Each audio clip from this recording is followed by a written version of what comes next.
पहाड़ों में एक मुलाकात, एक दिल को छू लेने वाली प्रेम कहानी। एक शांत पहाड़ी गांव में सूरज की हल्की किरणें घाटियों में उतर रही थीं। बादलों की चादर धीरे धीरे नीचे सरक रही थी और ठंडी हवा पेड़ों की शाखाओं को छूती हुई बह रही थी। उसी वक्त गांव की पगडंडी पर एक नौजवान लड़का धीरे धीरे चढ़ाई चढ़ रहा था।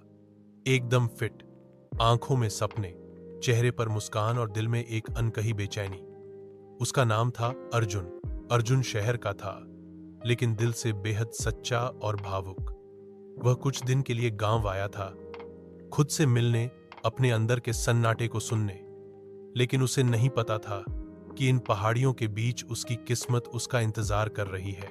एक दोपहर जब हल्की बारिश होने लगी, वह गांव के पुराने मंदिर के पास खड़ा था।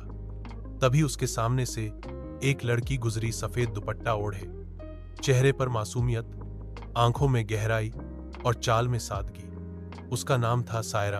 दोनों की नजरें मिली और वक्त जैसे थम गया। कोई शब्द नहीं कहे गए, लेकिन उनके बीच एक एहसास जाग उठा, अनकहा पर सच्चा। अगले कुछ दिनों में वे अक्सर मंदिर के पास मिलते। बारिश की बूंदों के बीच, पेड़ों की छांव में बैठकर वे जिंदगी के किस्से सुनाते। सायरा अपने गांव की कहानियां बताती, अर्जुन अपने शहर की उलझने।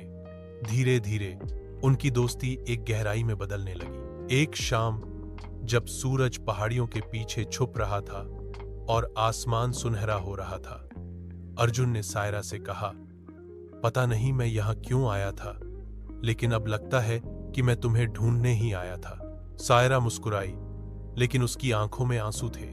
तुम्हें वापस जाना होगा अर्जुन, शहर तुम्हारा इंतजार कर रहा है। और तुम? अर्जुन ने धीरे से पूछा। सायरा ने उसकी हथेली थामी। मैं यहीं रहूंगी, लेकिन मेरा दिल हमेशा तुम्हारे साथ रहेगा।